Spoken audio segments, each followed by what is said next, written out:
Then what I'm going to do is I don't have to even give it to her. I can just kind of coach her the same way. I'm going to bring it back to each shoulder. Oh, okay. Stretch her out on this side.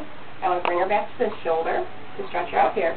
I'm going to bring it back to her mid-trunk if she'll let me. Then I can tell when she's backing up a little bit it might be hard for her to stretch. There you go. So what I'm trying to try and keep her in place maybe. Exactly. Okay. Trying to keep her in place. And gradually what I want to do is have her get more and more, there you go, get more and more bend in her trunk. Okay. And if you notice a spot, like say you're trying to bring her back a little bit, because what I want to do is bring her to each shoulder, bring her to the middle of her body, bring her to each hip, bring her down to each opposite toe. Oh, if okay. there's a spot when you notice when she's doing a lot of this, like dancing around, you can bring it to where she can do it, and then the next time try and go a little bit more. All right. All right, I'll give you this one. It's getting slobbery. This one, see, maybe this one sit here. I'll keep your back end track.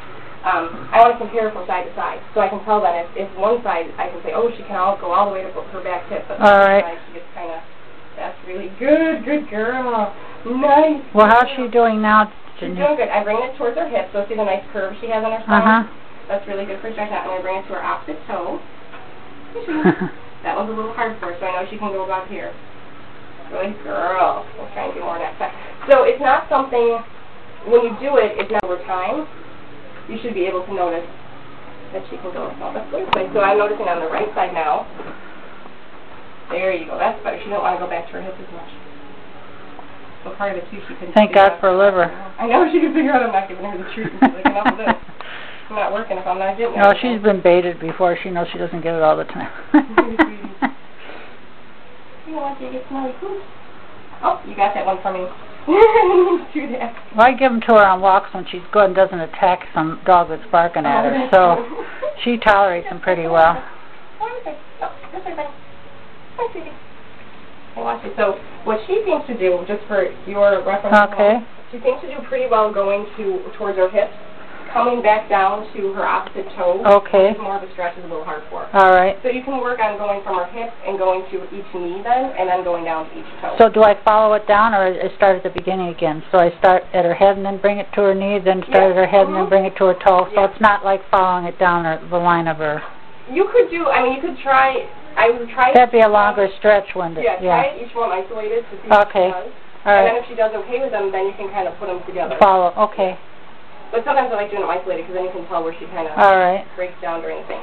I would start out, they talk about, in the sheet I'm going to cross off some things because the next thing they usually do is raise their front feet.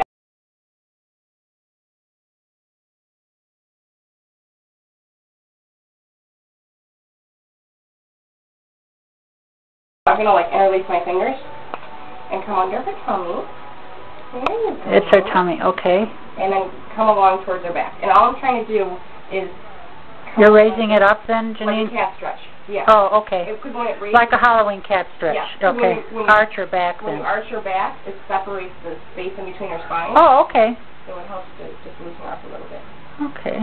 That's like a cat stretch. Good girl. Good girl. Very nice. Do so good, Joe. Joe loves all this. You're a good girl. That's her.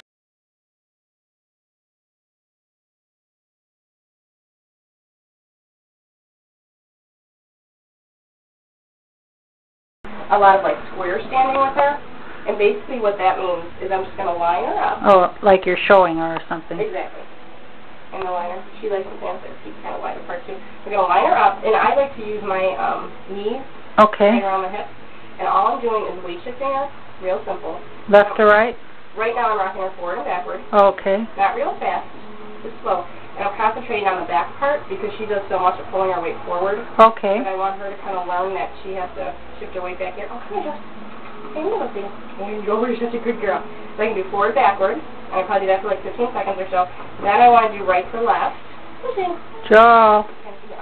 You're such a good girl. Have you want to? Can you keep you busy? I want to do right to left. Do I square up her front feet too? Okay. Okay. I'm trying to do right and left. She's squeeze this one to shift over onto this right side, aren't you, sweetie? I'm going to try that again. Do you think that's painful, or is it just because she's so used it's habit to get on the other leg now? And it was pain before. Exactly. I think she got used to not using it. All right. If it's really painful, she'll give you a little proof. So I shift right and left. And it seems real simple, but it's just, and this is something, does she have like a raised food bowl or anything? Oh, yeah, since she was a puppy, I've always done that. Can you play with her while she's eating? Or oh, yeah, Okay, I think this is a great thing to do when she's eating. Okay. When she's distracted. Yeah, she's real good about food. Yeah, she's not, yeah, she's good. The other thing I'll do is, so we've done forward, backwards, side to side. We'll do diagonal. So I'm going to think about going from her right hip to her left front and vice versa. Okay. So that's how they walk. Oh. Pattern. So you're pushing her with your leg, kind of, your legs. Yeah, and really, some people do it and they want to try doing it real fast. I don't want to do it real fast. It's slow, because when we weight shift our body, it's like a gentle movement. It's not a... So think of Tai Chi or something like that. Yeah, do you do that? Not Tai.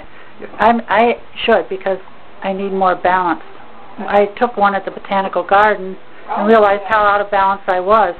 I thought, gee, I can't even stand on my left foot anymore. When did that happen? You know, it just kind of sneaks up on you that you aren't balanced. Do you want to practice it more? And she's not going to get as much work here. And that's more saying like the girth around here would be your quads and hamstrings. Okay. They work a lot together.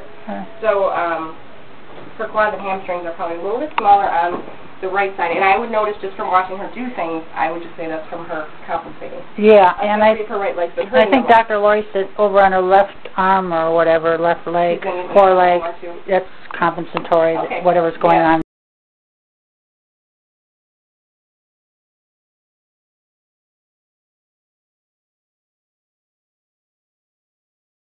What are you doing? I'm keeping it close to her body, so I'm not pulling it out to the side. Everything's parallel with her trunk. And I want her knee just up to her trunk.